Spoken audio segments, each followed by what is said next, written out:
एक बार फिर से फ्लूइड मैकेनिक्स की वीडियो लेक्चर सीरीज में आप सभी का स्वागत है। लास्ट टर्म पे हमने प्रेशर क्या होता है इसके बारे में डिस्कस किया। इसके अलावा हमने ये डिस्कस किया कि एब्सोल्यूट प्रेशर क्या होता है, गेज प्रेशर क्या होता है, वैक्यूम प्रेशर क्या होता है। आज हम प्रेशर मेजरमेंट के बारे में डिस्कस करेंगे। तो लेट्स स्टार्ट टुडेज लेक्चर। सबसे पहले हम बात करते हैं बैरोमीटर की। इस डिवाइस का नाम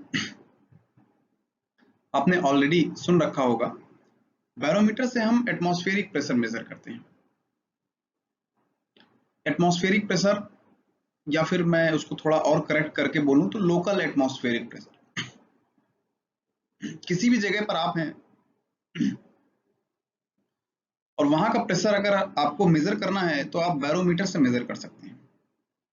यानी वहां का एटमॉस्फेरिक प्रेशर, एयर प्रेशर जो लग रहा है एट दैट पर्टिकुलर स्पॉट जहां पर आप हैं, तो वहां का अगर आपको एयर प्रेशर मेजर करना है तो आप बैरोमीटर की सहायता से बड़ी आसानी से मेजर कर सकते हैं। ये ऑब्जर्वेशन सबसे पहले टोरोसिली ने किया। वो एक वैज्ञानिक थे। तो उन्होंने कुछ इस तरह का इंस्ट्रूमेंट बनाया जैसा ये डायग्राम में आपको दिखाई दे रहा है। उनके पास एक मरकरी से लबालब भरी हुई ट्यूब थी और एक मरकरी से ही भरा हुआ जार था। उन्होंने उस पूरी फुल ट्यूब को उस जार में पलट दिया। पलटने के बाद वो ऑब्जर्व करते हैं कुछ इस तरह की सिचुएशन, यहाँ पे थोड़ा सा गैप आया और ये 76 सेंटीमीटर के आसपास जाके होल्ड कर गया। 76 सेंटीमीटर के आसपास जाके होल्ड कर गया। तो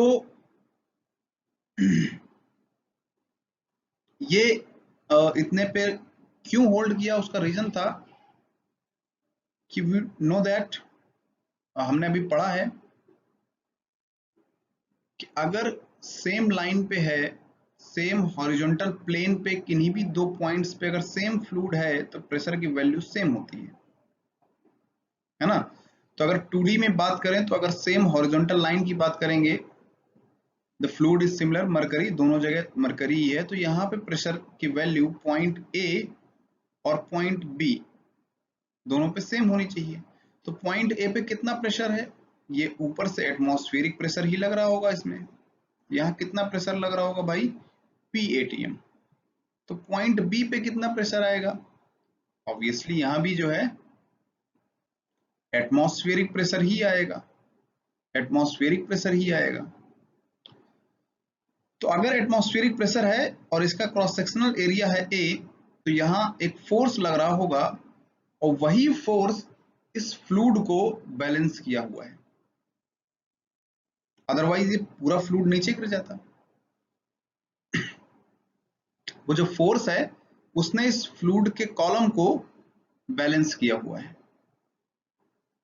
अब यहाँ पे वैक्यूम दिखाया इन्होंने, तो क्योंकि जो ट्यूब थी वो पूरी भरी हुई थी फुल, उसको पलटा गया, तो वहां से जब ये फ्लूइड यानी मरकरी नीचे आई होगी तो यहाँ पे कोई अलग से एक्स्ट्रा फ्लूइड तो गया नहीं है, तो यहाँ होना वैक्यूम चाहिए। लेकिन जैसे ही मरकरी नीचे आएगी तो क्योंकि यहाँ पे कोई और फ्लूइड नहीं है तो यहाँ वैक्यूम क्रिएट होगा, यानी लो प्रेशर जोन क्रिएट हो जाएगा। तो यहाँ मरकरी का जो है इवेपोरेशन हो जाएगा। ये चीज आप पहले ही पढ़ चुके हैं जब प्रेशर का कॉन्सेप्ट आपने पढ़ा है वेपर प्रेशर का, कि अगर एक लिमिट से प्रेशर कम होता जाता है तो कम टेम्परेचर पे भी इवेपोरेशन पॉसिबल है। ठीक है, तो यहाँ पे एक्चुअली में मरकरी ही होगी वेपर फॉर्म में, और मरकरी का जो वेपर प्रेशर होता है वो बहुत कम होता है, इसलिए हम यहाँ पे प्रेशर जो है जीरो मान सकते हैं। यहाँ जो एब्सोल्यूट प्रेशर की वैल्यू है उसको हम जीरो मान सकते हैं। जीरो होगी नहीं, वो पीवी के बराबर होगी, यानी vapour pressure of mercury, but क्योंकि वो बहुत कम है as compare to this pressure, atmospheric pressure, इसलिए हम इसको जीरो मान लेते हैं। ठीक है, तो यहाँ पे जो प्रेशर है वो जीरो है। अब अगर y डायरेक्शन में, let's see this is x direction and this is y direction, y direction में अपन फोर्स बैलेंस लिखना चाहें तो क्या लिखेंगे, P atmospheric into area of this tube that is equals to, ऊपर से इधर लग रहा होगा ये P एब्सोल्यूट जो यहाँ का है, या P वेपर लिख दे मरकरी का, vapour pressure of mercury into area and plus weight of this liquid, क्योंकि इस लिक्विड के वेट को नीचे से जो फोर्स लग रहा होगा ये P ATM इंटू A, यही बैलेंस किया है अगर स्टैटिक कंडीशन में है, तो इसको हम लिख सकते हैं summation Fy is equal to 0, correct. तो इसका वेट कितना हो जाएगा, density rho into volume, what is volume, volume is area into height, height is h, let's consider, and into g, g is the gravitational acceleration, correct। तो if vapor pressure is very less, तो इस term को हम neglect कर सकते हैं, it should be tends to 0 as compared to this, ठीक है। तो एरिया से एरिया कैंसिल आउट हो जाएगा, we will get P ATM as rho g h, correct, rho G H, atmospheric pressure की वैल्यू ये आई। तो रो किसका, रो होगा मरकरी का, एच जी का, ऑब्वियसली मरकरी इसमें फ्लूइड है, इंटू जी इंटू एच। तो रो अगर मरकरी का हमको पता है फ्लूइड स्टैंडर्ड है, तो rho of mercury at standard temperature and pressure is approximately 13.5 into 10 to the power 3 kg पर मीटर क्यूब, ये आपको पहले से पता है। तो ये वैल्यू कांस्टेंट हो गई, g की वैल्यू आपको पता है ये कांस्टेंट ही होती है। तो केवल हम अगर h की वैल्यू मेजर कर लें तो हम एटमॉस्फेरिक प्रेशर बता लेंगे। तो यहां से h की वैल्यू जो है इस ट्यूब में मेजर किया गया, तो h की value I 76 centimetre of mercury, या फिर इसी को हम कहते हैं 760 mm ऑफ Hg मरकरी। तो ये जो वैल्यू है ये आती है सी लेवल पे, है ना, स्टैंडर्ड जो हमने बेस लाइन बना रखी है वो सी लेवल है। तो सी लेवल पे जो एटमॉस्फेरिक प्रेशर की वैल्यू होती है वो आती है 760 मिलीमीटर ऑफ Hg। अब क्योंकि ये जो डिवाइस है और ये जो सेटअप है टॉर्सिली नामक वैज्ञानिक ने खोजा था, तो इसलिए वन टॉर को भी, टॉर भी एक प्रेशर मेजरमेंट करने के लिए एक यूनिट मानी गई, और एक टॉर बराबर होता है 1 मिलीमीटर ऑफ Hg, यानी 1 मिलीमीटर ऑफ Hg की वैल्यू 1 टॉर के बराबर होती है। जो टॉर यूनिट है उसको एक्चुअली हम वैक्यूम प्रेशर के मेजरमेंट में यूज करते हैं, जहां हाई वैक्यूम प्रेशर मेजर करते हैं तो वहां टॉर यूनिट यूज की जाती है, ठीक है। चलिए, तो अब ऐसे ही किसी भी हाइट पे जब आप ये इंस्ट्रूमेंट लेके जाएंगे ऐसे, तो ये किसी भी हाइट पे प्रेशर, क्योंकि जैसे जैसे एलिवेशन आप बढ़ाएंगे घटाएंगे तो प्रेशर की वैल्यू कम या ज्यादा होगी, है ना, आपको पता ही है, ये बात पढ़ चुके हैं हम कि pressure is dependent upon the elevation, ठीक है, ये कॉन्सेप्ट अपन ने पढ़ा है already, DP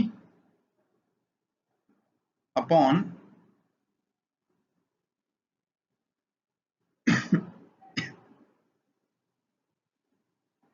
dp by dz is equal to minus rho G, ठीक है, यानी pressure depends upon the change in elevation with a negative sign, यानी नीचे जाते हैं तो प्रेशर बढ़ता है, ऊपर जाते हैं तो कम होता है। तो ऑब्वियसली अगर आप सी लेवल की हाइट से ऊपर कहीं भी प्रेशर मेजर करेंगे तो उससे वैल्यू कम आएगी। तो ये जो है कहीं भी प्रेशर मेजर करने के लिए यूज हम कर सकते हैं इस डिवाइस का, इसलिए हम इसको कहते हैं कि ये लोकल एटमॉस्फेरिक प्रेशर मेजर कर सकता है। यानी आपको अपने घर पे प्रेशर मेजर करना हो तो घर के बेस पे और घर की छत पे दोनों जगह पे आप प्रेशर मेजर करके आपके घर की हाइट नाप सकते हैं इस इंस्ट्रूमेंट से। ठीक है,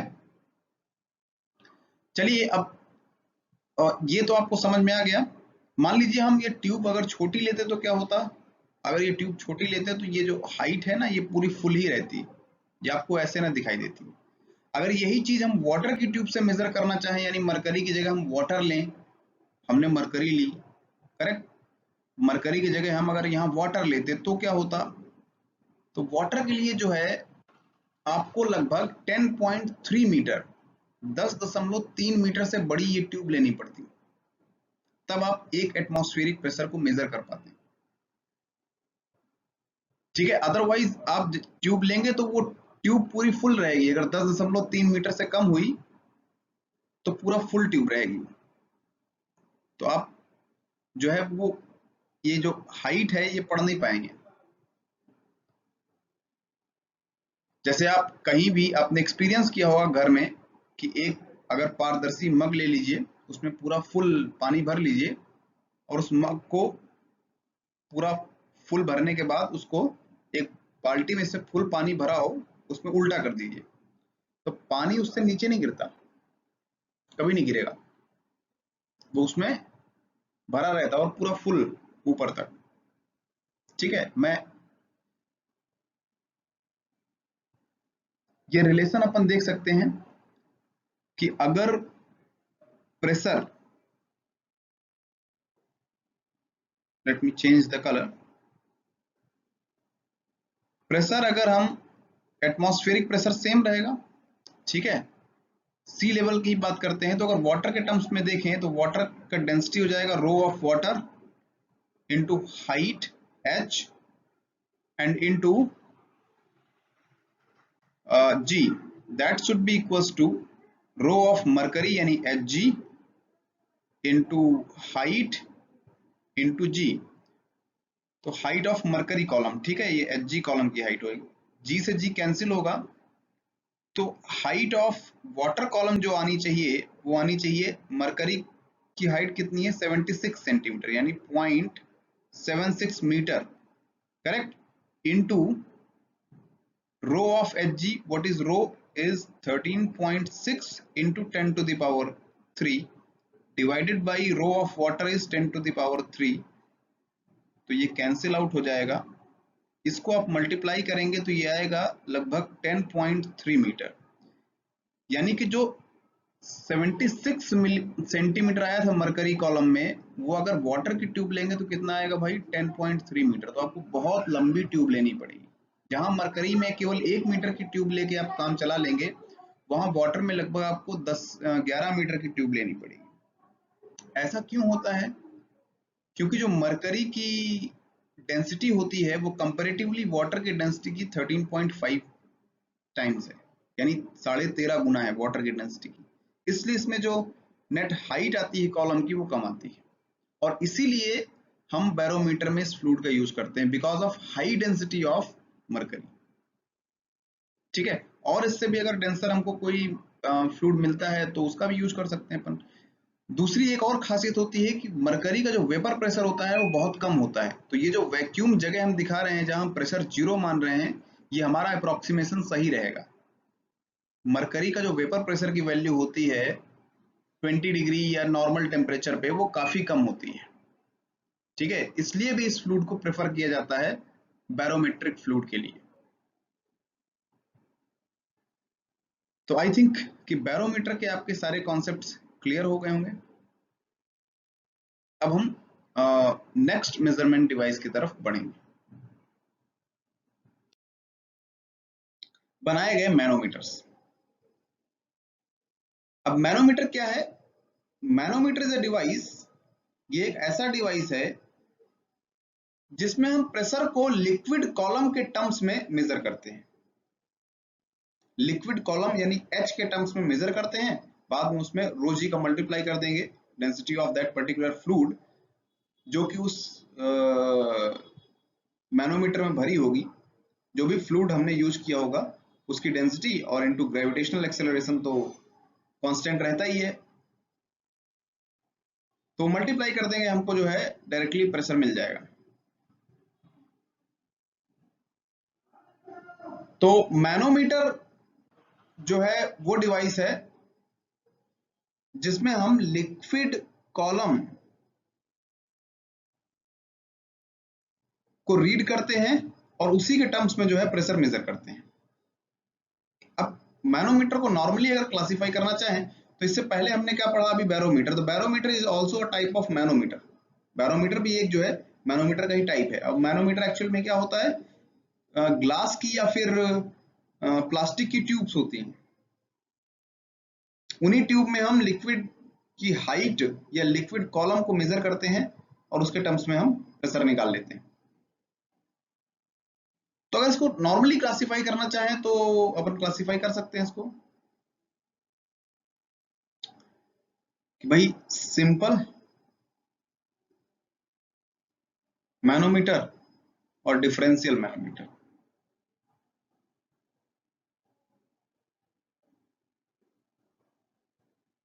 डिफरेंशियल मैनोमीटर, तो सिंपल मैनोमीटर में अगर हम बात करें तो होता है एक piezometer, piezometer and U tube manometer, sorry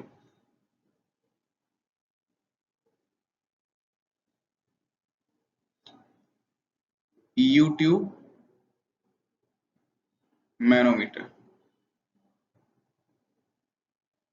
differential की बात करें तो हमारे पास जो डिफरेंशियल में है वो U tube manometer, U tube manometer and inverted YouTube, inverted U tube manometer. इसके अलावा जो है सिंगल कॉलम मैनोमीटर भी होता है।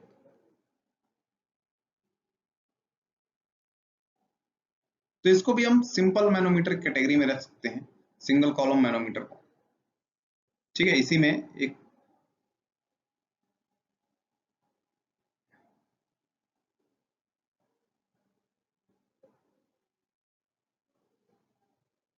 ठीक है,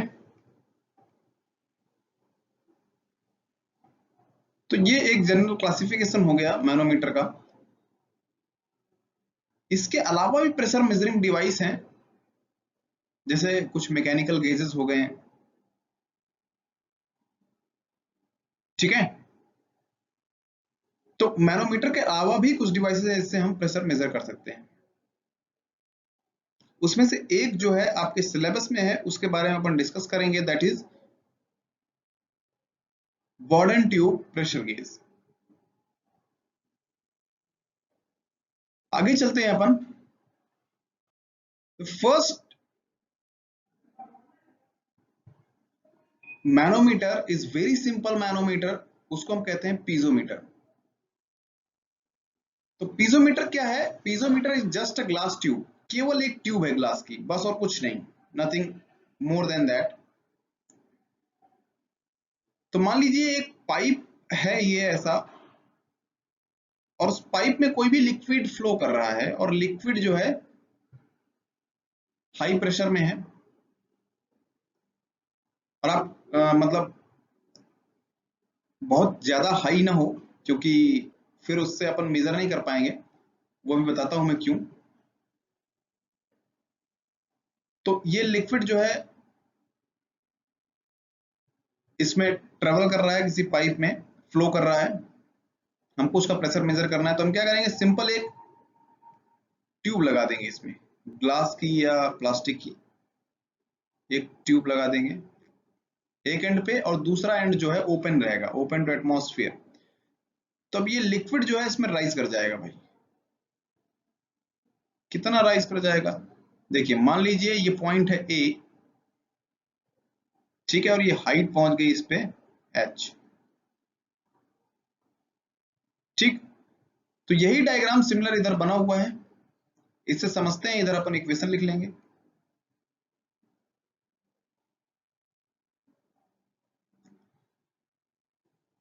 तो एक पाइप में एक फ्लूइड बह रहा है, और उस फ्लूइड की डेंसिटी अपन मान लेते हैं कि रो है, रो ऑफ फ्लूइड लिख लेते हैं, और इस पे हमने सिंपल एक एक केवल ट्यूब अटैच कर दी, तो इस ट्यूब में जो है वाटर राइज कर गया एट हाइट तक। अब यहां आपको पता है कि यहां पे एटमॉस्फेरिक प्रेशर लगेगा।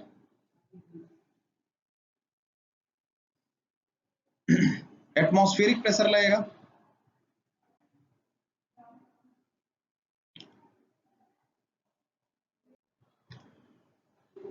तो यहां पे मान लीजिए ये पॉइंट ए है और ये वाला पॉइंट जो है बी है। सॉरी, इसको रिवर्स कर देते हैं क्योंकि यहाँ पे पॉइंट ए इन्होंने ऑलरेडी ले रखा है, सो लेट्स रिवर्स इट। ये मान लीजिए पॉइंट बी है और ये पॉइंट सी है यहाँ पे इस जगह। अब हॉरिजॉन्टल लाइन पे pressure at point A is equal to point B, there is no problem, लेकिन pressure at point C is atmospheric pressure और प्रेशर एट पॉइंट बी कुछ अलग होगा। क्या होगा अपन देखते हैं।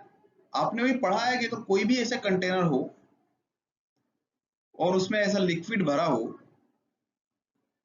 यहाँ का अगर हमको प्रेशर मेजर करना हो और ये हाइट h हो, तो आपको पता है कि P atmospheric plus rho G H, ये भी हमने प्रूफ निकाला था, प्रूफ किया था।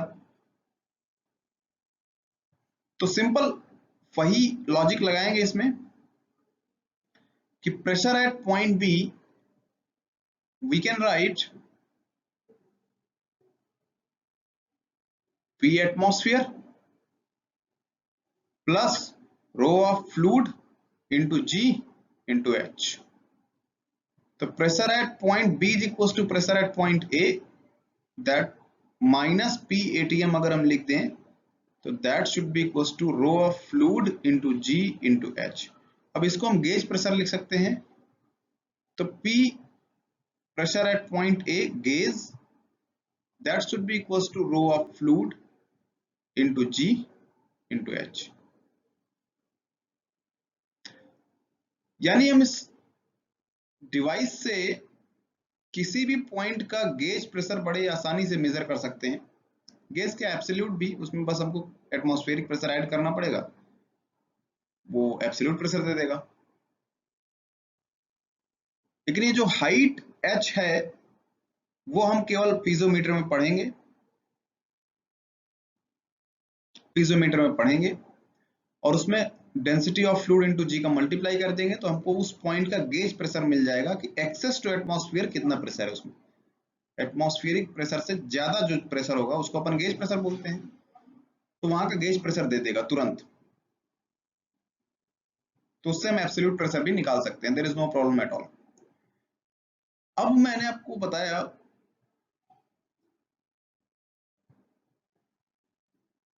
कि बहुत हाई प्रेशर इससे मेजर नहीं करते हैं पीजोमीटर से, उसके पीछे लॉजिक है। अगर हम नॉर्मली वाटर की ट्यूब लें, ठीक है, तो वाटर की ट्यूब में अगर 1 से 2 एटमॉस्फेरिक प्रेशर हुआ,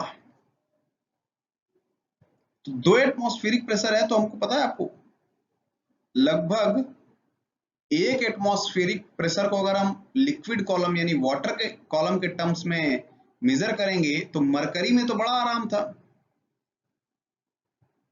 कॉलम ऑफ मरकरी कितना आया था, 76 सेंटीमीटर ओनली, ठीक है, 76, यानी 1 मीटर की अगर हमारे पास ट्यूब है तो हम उससे 1 एटमॉस्फेरिक प्रेशर जो है बड़े आराम से मेजर कर लेंगे, 2 एटमॉस्फेरिक प्रेशर अगर है तो। लेकिन वाटर के केस में यही वैल्यू हो जाती है, आपको पता है, लगभग इसका 13.5 टाइम्स, यानी अप्रोक्सीमेटली 10.3 मीटर। तो आप 10.3 मीटर की आपको ट्यूब चाहिए होगी उसको मेजर करने के लिए। तो अगर इसमें रो जो फ्लूइड है वो वाटर बह रहा है और इसका जो प्रेशर है वो 2 एटमॉस्फेरिक प्रेशर है, तो आप अगर जो है 10 मीटर की भी ट्यूब लगाएंगे तो भी पानी ऊपर से बह जाएगा, उसके इतना प्रेशर उसमें ऊपर चढ़ जाएगा। तो आपको 11 मीटर की ट्यूब लेनी पड़ेगी लगभग, तब आप जो है उस ट्यूब से अब इतनी लंबी ट्यूब लेना जो है पॉसिबल नहीं है। तो इसलिए इससे हम बहुत हाई प्रेशर मेजर नहीं करते हैं, और ये बहुत सिंपल है। दूसरी चीज क्या है कि एक तो पहले हाई प्रेशर मेजर नहीं कर पाएंगे,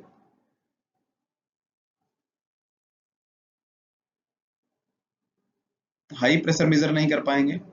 दूसरी चीज क्या है, वैक्यूम प्रेशर भी मेजर नहीं करते हैं। क्यों? जैसे ही ट्यूब लगाएंगे, अंदर का जो प्रेशर है वो एटमॉस्फेरिक से कम है, तो सारी एटमॉस्फेरिक एयर जो है अंदर घुसने लग जाएगी, इसमें सारी एटमॉस्फेरिक एयर अंदर आने लग जाएगी, तो हमको समस्या होगी, मेजरमेंट की जगह कुछ और हो जाएगा।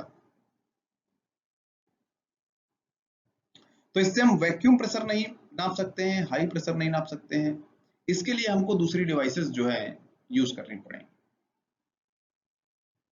तो इसके बाद जो इसका एक्सटेंशन है वो है यूट्यूब मैनोमीटर, पीजोमीटर से। इस तरह का कुछ है। तो देखिए, ये आपको पता ही है कि अगर दोनों साइड जो है प्रेशर एटमॉस्फेरिक प्रेशर है, तो जो पहला डायग्राम में फिगर 2.1 जिसमें लिखा हुआ है,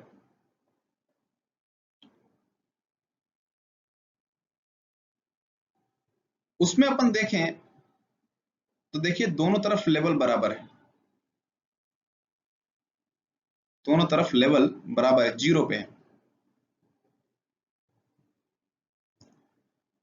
क्यों? क्योंकि यहां भी एटमॉस्फेरिक प्रेशर होगा, यहां भी एटमॉस्फेरिक प्रेशर होगा, तो प्रेशर अनबैलेंस होने का कोई सवाल ही नहीं है। तो अब जब प्रेशर दोनों साइड सेम है, तो ऑब्वियसली जो है हॉरिजॉन्टल लाइन पे आपको पता है प्रेशर सेम होता है, तो अगर इससे एक लाइन खींचेंगे तो दोनों साइड प्रेशर बराबर होना चाहिए।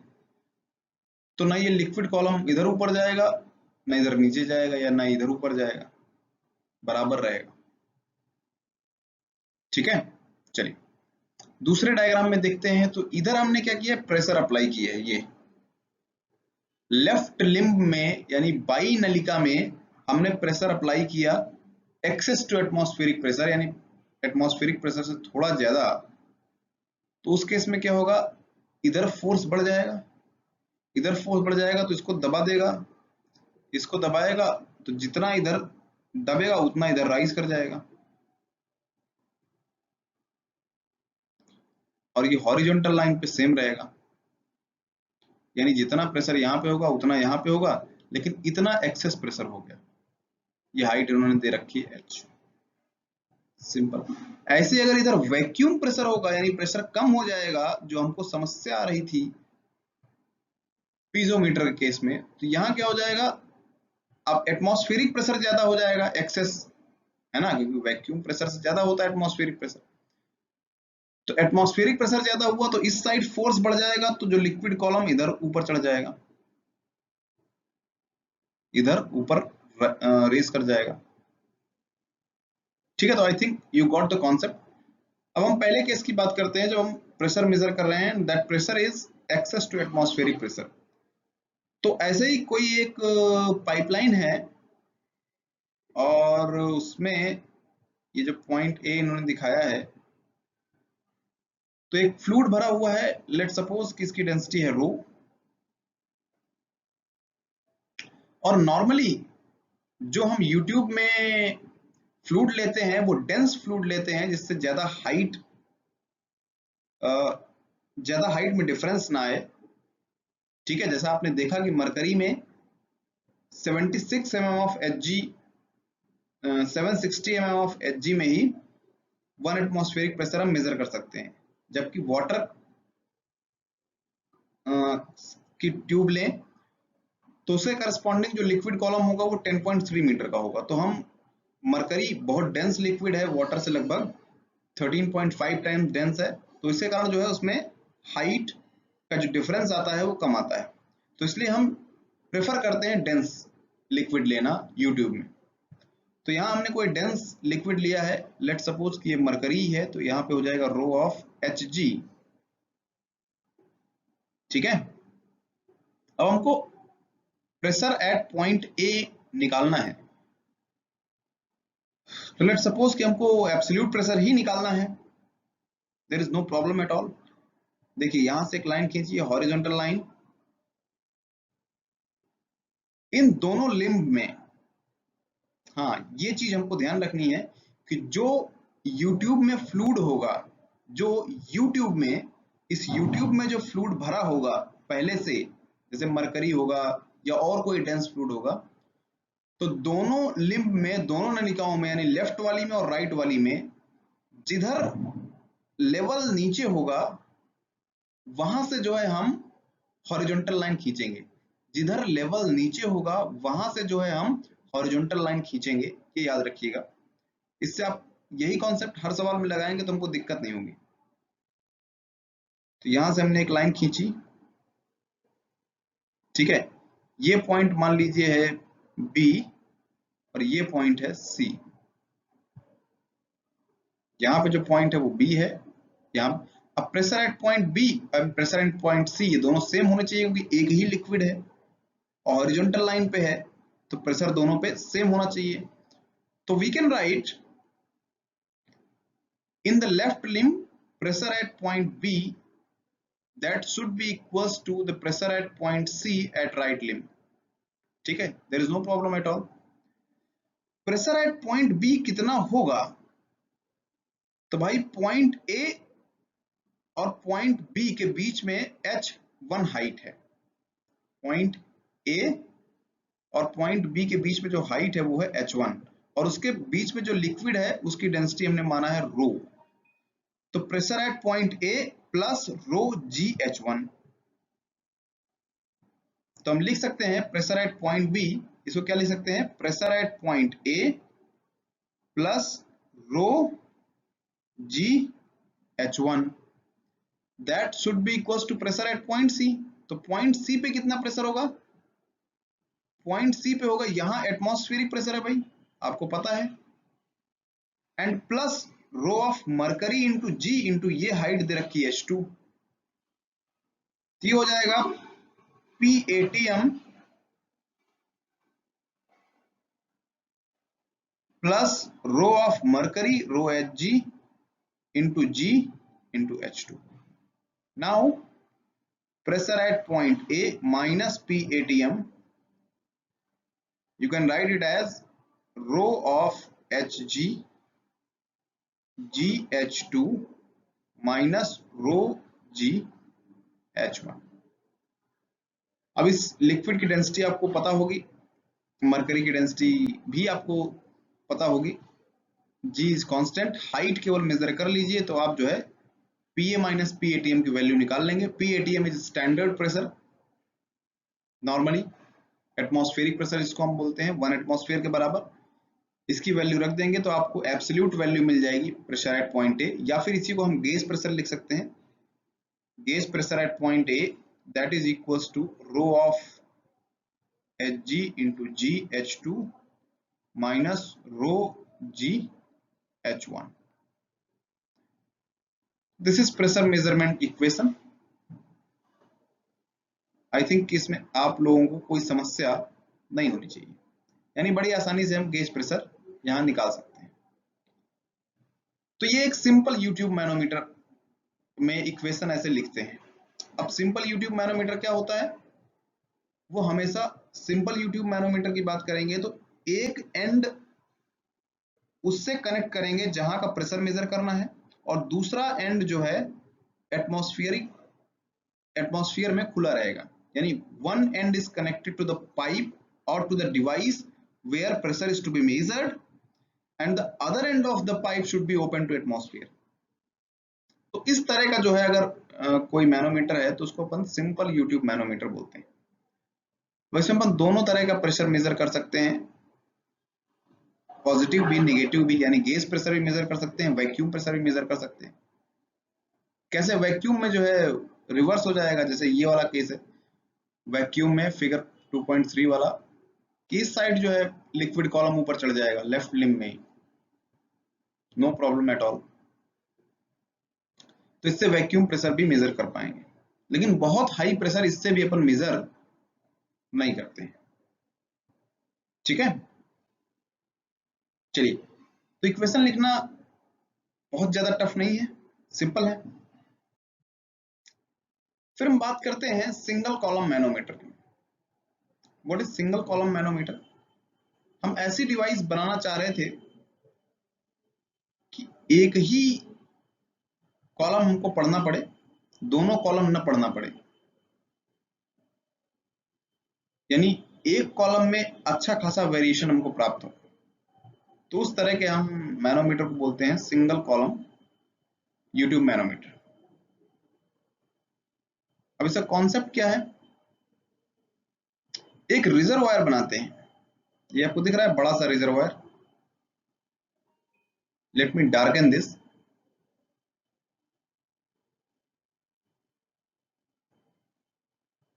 दिस इज रिजर्वायर,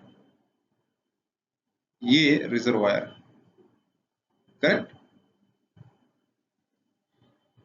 और ये है हमारी ट्यूब। तो अगर ट्यूब का एरिया देखें, ये हमारी ट्यूब है। तो अगर ट्यूब का एरिया देखें, मान लीजिए इट इज स्मॉल ए, और रिजर्वायर का एरिया देखें इट इज कैपिटल ए। तो capital A is far greater than small A. Capital A is far greater than small A. इसका महत्व क्या है, यह भी आगे हमको समझ में आएगा।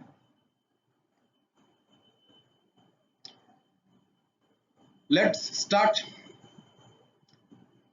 तो इक्वेशन लिखना हमने सीख लिया है, there is no problem at all. हमको इक्वेशन लिखने में कोई समस्या नहीं होनी चाहिए।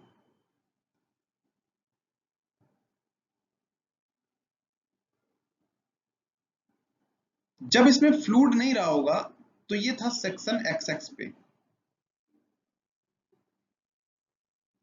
जो एक्स एक्स ऊपर वाला दिखाई दे रहा है, इस पे बैलेंस रहा होगा, यानी जो ब्लैक वाला लिक्विड है ये है मरकरी, और जो डॉटेड लिक्विड है ये कोई दूसरा फ्लूइड है, उसकी डेंसिटी है रो।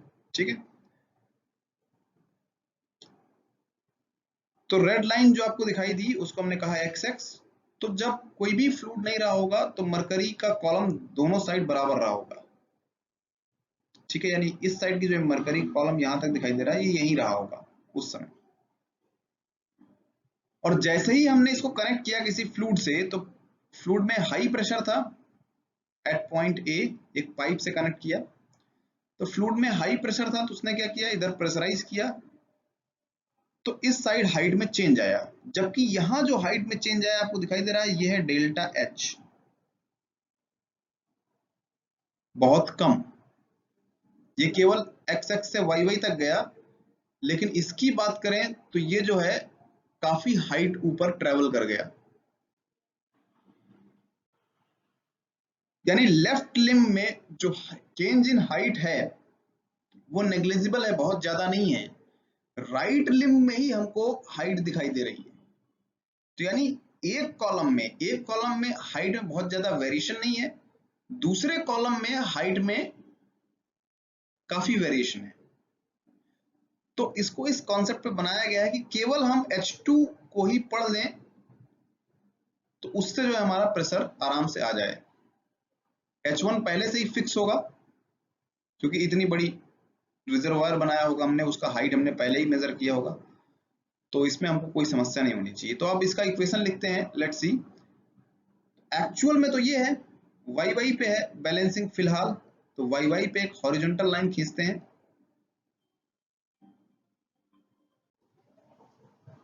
So at section XX, uh, let's assume a point B here and another point, sorry, at section YY. At section YY, let's have a point B here and a point C here. So at point B, pressure at B, that should be equals to pressure at C. You know that horizontal line, same fluid. So pressure at point B is PA plus density of fluid is rho into G H1 plus delta H, H1 plus delta H, net height हो जाएगी H1 plus delta H Y Y section तक की, क्योंकि ये height जो है section XX और YY के बीच की हाइट है डेल्टा एच, ये इधर लिखी हुई है। And that should be equals to PATM, atmospheric pressure, and plus rho of mercury, that is Hg, or any heavier fluid. So we can assume rho H भी लिख सकते हैं, इसको rho Hg भी लिख सकते हैं, whatever it is, no problem at all.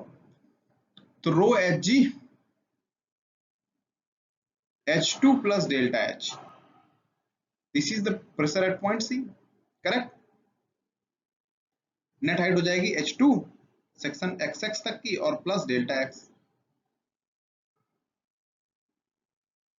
So we can write it as PA minus PATM, that should be equals to rho Hg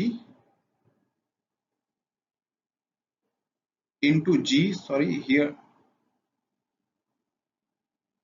into G, I have forgotten G there, rho Hg into G into H2, okay, minus rho G H1 and take delta H common from both the sides, और बाकी का जो terms है उसको bracket के अंदर ले लेते हैं.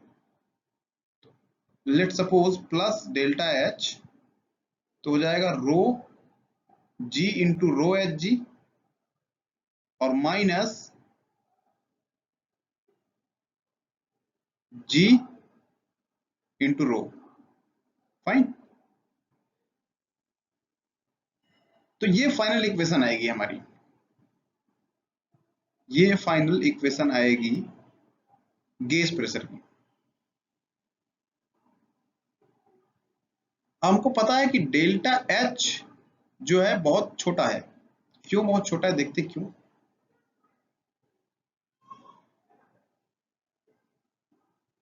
जो वॉल्यूम होगा, इतना वॉल्यूम पहले XX पे था फ्लूइड, जब इसमें हमने कोई प्रेशर नहीं लगाया था, उस समय दोनों साइड मरकरी का लेवल बैलेंस था, तो XX पे था दोनों. अब इधर मरकरी जो है XX से YY तक गई है रिजर्वायर में, लेकिन ट्यूब में ये XX से ऊपर तक गई है. ये पॉइंट मान लीजिए D है, तो पॉइंट D तक गई है. तो जितना वॉल्यूम इधर गया होगा उतना ही वॉल्यूम इसमें ऊपर चढ़ा होगा, करेक्ट. तो कितना वॉल्यूम डिप किया है, capital A into delta H, this is the volume जो कि XX से YY तक रिजर्वायर में जाने में लगा होगा. And that should be equals to small a into H2, small a into H2. तो delta H should be equals to small a upon capital A into H2. Although H2 is significant, H2 significant है, लेकिन small a upon capital A की value जो है काफी कम होगी. क्यों, क्योंकि हमने पहले ही माना है कि capital A is far greater then A, तो हम डेल्टा H को क्या कर सकते हैं, नेग्लेक्ट कर सकते हैं. डेल्टा H को क्या कर सकते हैं, नेग्लेक्ट कर सकते हैं. तो ये जो हमारा टर्म आया है इधर डेल्टा एच के मल्टीप्लिकेशन में, ये वाले टर्म को हम जीरो रख सकते हैं. उस केस में हमारे पास आएगा PA minus PATM, it should be equals to rho Hg into G H2 minus rho G H1, and H1 is already fix है ना. तो केवल H2 की वैल्यू पढ़ के हम H2 की वैल्यू पढ़ के प्रेशर में चेंज जो है बार बार बता सकते हैं, बार बार बता सकते हैं.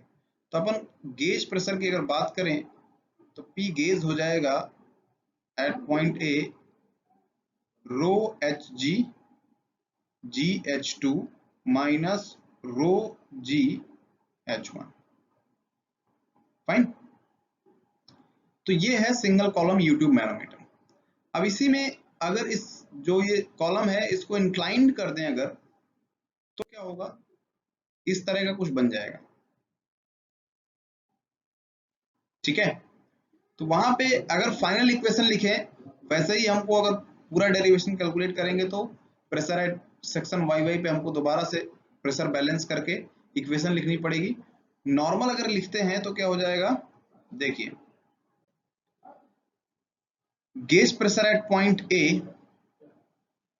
It should be equals to rho of H G, यानी हैवियर लिक्विड जो था जो इसमें है रिजर्वायर और मर्करी कॉलम में, इंटू H2 इंटू जी माइनस रो, रो इस फ्लूइड की डेंसिटी है, इंटू जी इंटू H1, यही था। अब H2 एक्चुअली में ये वर्टिकल हाइट है, करेक्ट, ये वर्टिकल हाइट है H2, लेकिन इसमें रीडिंग जो हम पढ़ेंगे, रीड करेंगे ट्यूब में, वो हम करेंगे L। तो इससे होगा क्या, इस तरह की सिचुएशन बन गई है।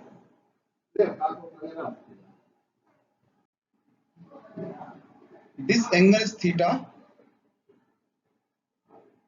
स्लैंट हाइट जो है ये L है और वर्टिकल हाइट है H2। तो you can write it as sin theta is equals to H2 by L। sin theta is equal to H2 by L। तो H2 की जगह हम लिख सकते हैं H2 should be equals to L sin theta। ये value put कर दीजिए, तो gauge pressure eight A that should be equals to rho of Hg into L sin theta into G minus rho G H1। This is the final equation for inclined single column U tube manometer. अब इस inclination का फायदा क्या हुआ, देखिए ये जितना ज्यादा इंक्लाइंड होगा, जितना ज्यादा इंक्लाइंड होगा उतना ज्यादा सेंसिटिव होगा, सेंसिटिविटी बढ़ जाती है।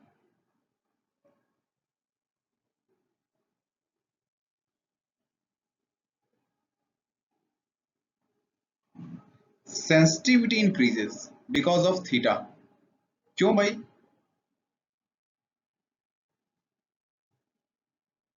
देखिए अगर मान लीजिए थीटा की वैल्यू है 30 डिग्री, थीटा की वैल्यू है 30 डिग्री, लेट सपोज, तो थीटा की वैल्यू अगर 30 डिग्री है तो क्या हो जाएगा, sign 30 that should be equals to H2। H2 means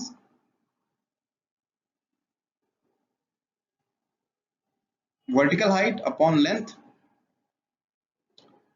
so this length is equals to 2 times of H2, correct, sin 30 is 1 by 2, this length is equals to 2 times of H2। ये length जो है दोगुनी हो जाती है, यानी जो length हम पढ़ेंगे इसमें वो H2 का डबल होगा, ठीक है। तो मान लीजिए कहीं जब आपने इसमें फ्लूइड भरा और जो प्रेशर में डिफरेंस बहुत ज्यादा ना रहा, तो हो सकता है कि H2 में इतना ज्यादा चेंज ना आए कि आप उसको पढ़ के बता पाए कि कितना चेंज है। लेकिन अगर आपने उसको टिल्ट कर दिया तो आप L के चेंज को पढ़ सकते हैं। क्यों, क्योंकि ये जो है जस्ट डबल हो जाएगा। और अगर लेंथ बढ़ानी है तो हम थीटा की वैल्यू और कम कर देंगे, थीटा की वैल्यू और कम कर दीजिए, लेंथ और बढ़ जाएगी। तो हमको जितना ज्यादा इसको टिल्ट करते जाएंगे उतना ज्यादा इसकी सेंसिटिविटी बढ़ती जाएगी, क्योंकि वो लेंथ जो है इंक्रीज होती जाएगी, हाइट तो उतनी रहेगी, करेक्ट। अब देखिए इसको हम दूसरे तरह से देखते हैं, मैथमेटिकली नहीं, ज्योमेट्री से।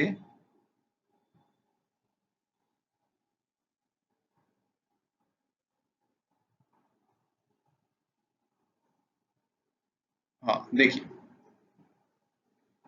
ये मान लीजिए वर्टिकल हाइट है, ये है H2।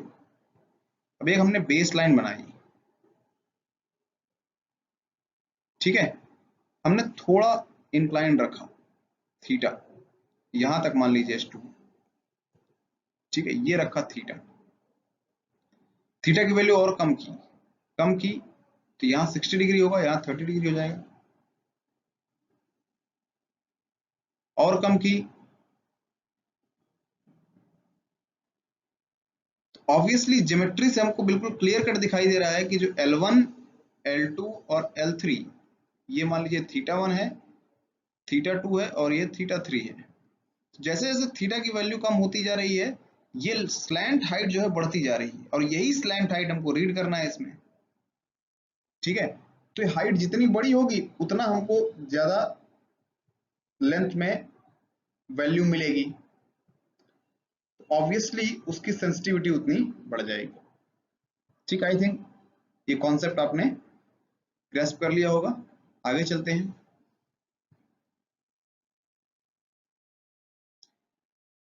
Now differential U tube manometer. Differential U tube manometer का यूज हम करते हैं कि भाई अभी तक हमको मान लीजिए एक पाइप में प्रेशर मेजर करना था। अब हमारे पास एक ऐसा है पाइप जिसमें फ्लो हो रहा है और उसके दो पॉइंट है, एक ए है और दूसरा पॉइंट है बी। इन दोनों पॉइंट्स पे हमको प्रेशर का डिफरेंस पता करना है।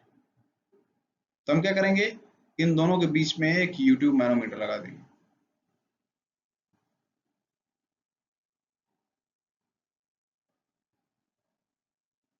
इस तरह से।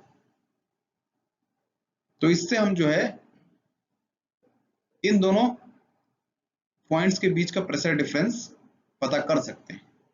तो क्योंकि यहां हम प्रेशर डिफरेंस पता कर रहे हैं, इसलिए इसका नाम होता है differential U tube manometer. Differential U tube manometer. तो ऐसा ही डायग्राम में बना हुआ है कि मान लीजिए दो पाइप हैं और दोनों में अलग अलग फ्लूइड जो है फ्लो कर रहे हैं। पाइप जो है ए है, इसका जो डेंसिटी है वो फ्लूइड का, उसको हमने मान लिया ρ1। जो डेंसिटी हैवियर फ्लूइड की है उसको हमने मान लिया ρh, हैवियर फ्लूइड। और जो बी है उसको हमने मान लिया ρ2, डेंसिटी। करेक्ट। अब मैंने आपको ट्रिक बताई था कि जिधर भी जो यूट्यूब मैनोमीटर में जो लिक्विड होगा उसका कॉलम जिधर भी लोअर साइड होगा वहां से हमको डेटम लाइन खींचनी है। तो हमने यहां से इस जगह से डेटम लाइन खींची, उसका नाम रखा XX डैश। तो इस पॉइंट पे अगर कोई प्रेशर निकालेंगे तो ये पॉइंट मान लीजिए है D और ये वाला पॉइंट है मान लीजिए E। सेम फ्लूइड है, हॉरिजॉन्टल लाइन में है, तो ऑब्वियसली प्रेशर दोनों जगह पे सेम होगा। तो pressure at point D that should be equals to pressure at point E। यहां तक कोई परेशानी नहीं होनी चाहिए। तो प्रेशर एट पॉइंट D हम सिंपली लिख सकते हैं PA plus ρ1 GH1। This height H1 दिया गया है ना। A से लेके रेफरेंस लाइन तक की जो हाइट है वो H1 है। प्रेशर D पे आ गया और यही बराबर होना चाहिए प्रेशर एट E। तो प्रेशर एट E कितना हो जाएगा भाई, प्रेशर एट E हो जाएगा ρ2 GH2 और H2 के बाद दूसरा फ्लूइड है हैवियर फ्लूइड जो कि यूट्यूब मैनोमीटर का फ्लूइड है, उसकी डेंसिटी हमने ρh मानी है into G into H and PB plus obviously pressure at point B हो गया PB and plus this that should be equal to pressure at E।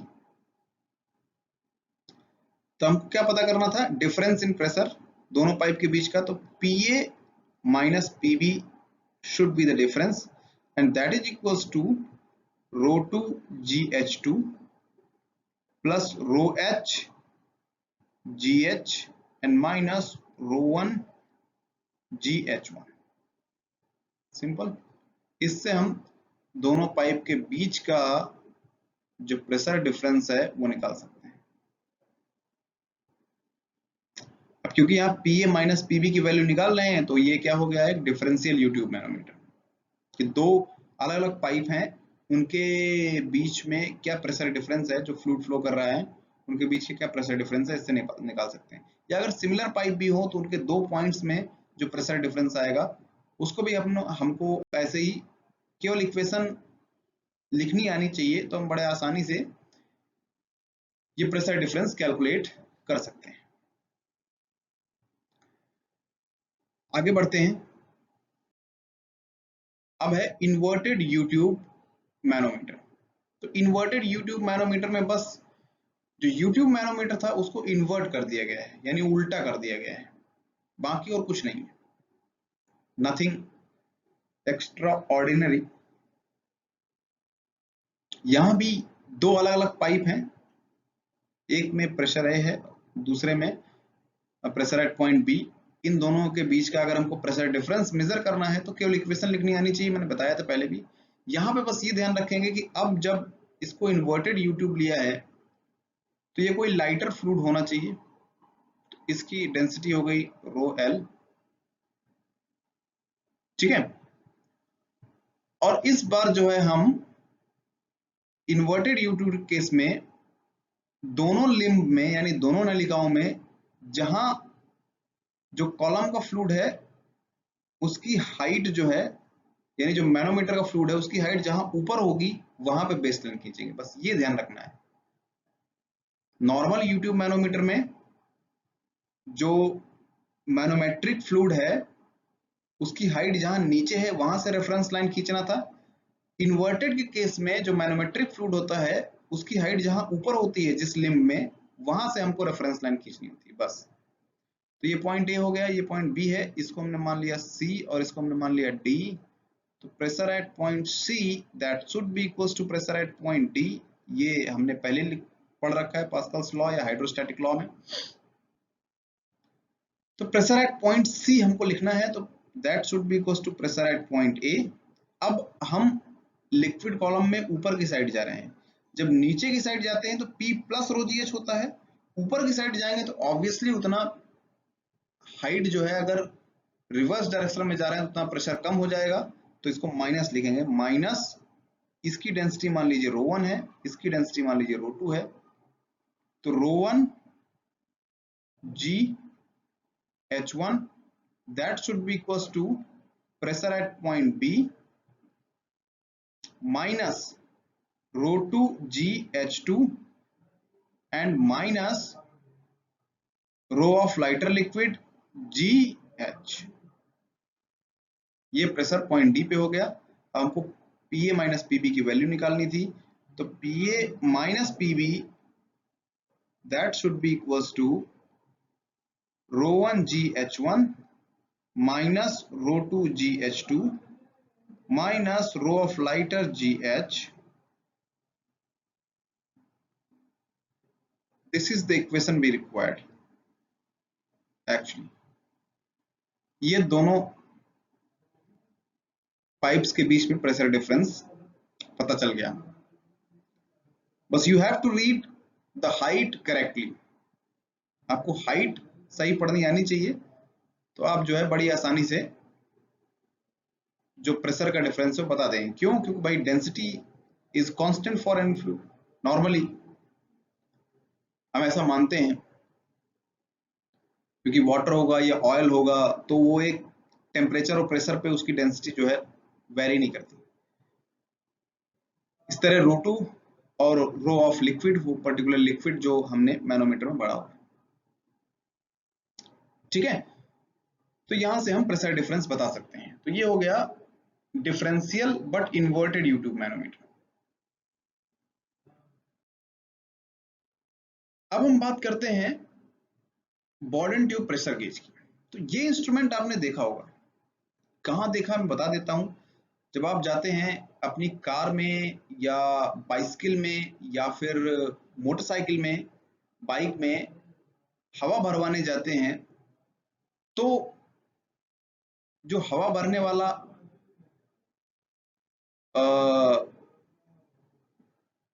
उसको लेमन लैंग्वेज में अपन कहते हैं मिस्त्री, हाँ मिस्त्री, तो वो एक डिवाइस लेके आता है, उसको लगाएगा और उससे बताएगा कि आपके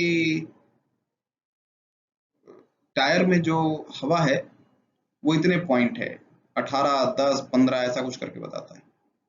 तो एक डिवाइस साथ में लिए रहता है, उसी से देख के बताता है। That device is known as Bourdon tube pressure gauge, और इसका बहुत जगहों पे एक्सटेंसिवली यूज होता है। इसमें बहुत सिंपल इसका कंस्ट्रक्शन और वर्किंग है, बहुत ज्यादा डिफिकल्ट नहीं है कुछ। क्या है बॉर्डन ट्यूब प्रेशर गेज, देखते हैं हम इसका कंस्ट्रक्शन कैसे बना होता है। ये तो हमारा फ्रंट का हो गया कि ये एक स्केल बना होगा और एक पॉइंटर होगा। ये पॉइंटर मूव करता है, जैसे ही आप उसमें अपनी बाइक में वो इंस्ट्रूमेंट लगाएगा तो ये पॉइंटर मूव कर जाता है, बता देता है कि हाँ 10 पॉइंट है या 15 पॉइंट है या 20 पॉइंट है। ठीक है, वो नॉन टेक्निकल आदमी इसलिए पॉइंट बताता है। आपके पास जो है आपको पता है तो या तो वो पीएसआई में होगा, यूनिट ऑफ प्रेशर पीएसआई में होगा, या फिर बार होगा, ठीक है, या फिर केजी पर सेंटीमीटर स्क्वायर होगा, ऐसा कुछ यूनिट उसमें दिया होगा। ठीक है, सो यू कैन इस बार जाइएगा तो ये डिवाइस जरूर देखिएगा। अब इसका construction, let's start the working of Bourdon tube pressure gauge. तो जैसा कि आप इस डायग्राम में देख पा रहे हैं, there is a C tube, C के आकार की एक ट्यूब है, इसी को हम बॉर्डन ट्यूब बोलते हैं। And it is of a non circular cross section. ये क्रॉस सेक्शन कुछ इस तरह का है इसका, ठीक है, इट इज नॉन सर्कुलर। तो जैसे ही यहां से हम इसमें प्रेशर अप्लाई करते हैं, वो इस ट्यूब में जाएगा और इसको सर्कुलर बनाने का प्रयास करेगा। चलिए आगे बढ़ते हैं। बॉर्डन ट्यूब के अलावा फिर एक छोटी सी मैकेनिज्म लगाएंगे। क्यों? क्योंकि ये पॉइंटर हमें मूव कराना है अल्टीमेटली। तो उस मैकेनिज्म में एक लिंक हो गया, ये यहाँ पे पाइवट कर देंगे इसको, और एक रैक एंड पिनियन मैकेनिज्म हो गया। ठीक है, this is pinion and this is rack type. तो रैक एंड पिनियन टाइप की मैकेनिज्म है, और एक पॉइंटर है उसी पिनियन से जुड़ा हुआ। ठीक है, बाकी बहुत ज्यादा इसमें कुछ होता नहीं, इतने ही पार्ट्स हैं जो मेन पार्ट्स हैं। अब जैसे ही हम जिस भी डिवाइस का हमें प्रेशर मेजर करना हो उसको इस एंड से अटैच करेंगे। इधर वाला एंड एक साइड सील्ड रहता है, ठीक है, दूसरी साइड का जो सी ट्यूब का, जो बॉर्डन ट्यूब का दूसरा एंड है, वो पैक रहेगा, सील्ड रहेगा। तो इधर से जो है जो फ्लूइड है वो एंटर करेगा, और क्योंकि उसका प्रेशर ज्यादा है एटमॉस्फेरिक प्रेशर से, तो वो इस ट्यूब को, इसे क्रॉस सेक्शन को सर्कुलर बनाने का प्रयास करेगा। ठीक है, तो अगर वो सर्कुलर बनाने का प्रयास करेगा तो जो सी ट्यूब है ये स्ट्रेट होने का प्रयास करेगी, कुछ इस तरह से हो जाएगी, या फिर और स्ट्रेट हो जाएगी, या फिर और स्ट्रेट हो जाएगी। करेक्ट? तो ये जो लिंकेज है ऊपर चलता चला जाएगा। ये ऊपर चलेगा तो जाहिर सी बात है ये मूव करेगा ये पार्ट, तो इसके साथ रैक मूव करेगा, तो उसमें पिनियन मूव करेगा, पिनियन मूव करेगा तो ये पॉइंटर मूव करेगा। और इस पॉइंटर को पहले अपन कैलिब्रेट करा के इसमें रीडिंग लिख लेते हैं।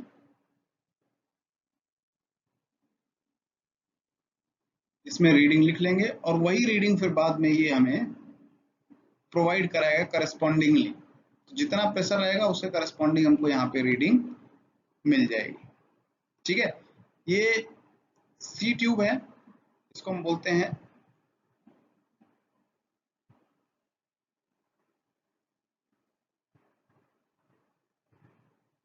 सी ट्यूब, बॉर्डन ट्यूब। इसके अलावा भी होती है, स्पाइरल हो सकती है, हेलिकल हो सकती है, स्पाइरल ट्यूब हो सकती है, एक हेलिकल ट्यूब हो सकती है। फंक्शनैलिटी लगभग सबका सेम होगा। ठीक है, ऐसे ही हम कुछ ना कुछ अरेंजमेंट उसमें लगा देंगे। नॉर्मली जो ये सी ट्यूब है ये फॉस्फोरस ब्रोंज की या फिर स्टील की बनी हुई होती है। ठीक है, और इसमें जो स्केल हम बाहर आपको दिखाई देगा वो या तो बार में होगा या पीएसआई में होगा, लाइक दैट। या बताया था मैंने कल आपको केजी पर सेंटीमीटर स्क्वायर में होगा, तो किसी भी पैमाने पर होगा उसको अपन रीड कर लेंगे, सिंपली रीड कर लेंगे बाहर से ही। अब इसके एडवांटेजेस क्या हैं? एक तो सिंपल इन कंस्ट्रक्शन, बहुत सिंपल है कंस्ट्रक्शन में, बहुत ज्यादा कुछ है नहीं। एक सी ट्यूब है, उसमें बस थोड़े से लिंकेज लगा दिए हैं हमने, तो मेजरिंग इंस्ट्रूमेंट बन गया। दूसरा, अब इतना सिंपल है कंस्ट्रक्शन में, तो ऑब्वियसली कॉस्ट भी इसकी जो है कम होगी। ठीक है, ये हाई प्रेशर मेजरमेंट में भी यूज किया जा सकता है इसका, बहुत ज्यादा कुछ समस्या नहीं होगी हमको। ठीक है, तो ये कुछ एडवांटेजेस हुए, इसमें कुछ डिसएडवांटेजेस भी हैं, जैसे कि शॉक्स एंड वाइब्रेशंस में ये सेंसिटिव होता है, बॉर्डन ट्यूब प्रेशर गेज। ठीक है, इसके अलावा हिस्टेरिसिस लॉस होते हैं इसमें, हिस्टेरिसिस होता है, वो एक इसका डिसएडवांटेज है। ठीक है, और बहुत कम वेरिएशन हो अगर प्रेशर में, यानी सेंसिटिविटी बहुत ज्यादा हो, जहां पर हाईली सेंसिटिव डिवाइस जहां लगे वहां इसका यूज अपन नहीं करते हैं, क्योंकि बहुत कम प्रेशर वेरिएशन को ये शो नहीं कर पाता है। ठीक है, यानी इसकी सेंसिटिविटी कंपैरेटिवली कम होती है। तो I think Bourdon tube pressure gauge is clear to you. और आज के सेशन में अपन यहीं तक करते हैं, इसके बाद के जो भी टॉपिक है वो अपन नेक्स्ट टर्न पे डिस्कस करेंगे। हाँ, अगर आपकी कोई कंफ्यूजन्स हैं तो आप कमेंट सेक्शन में लिख सकते हैं। Thank you very much.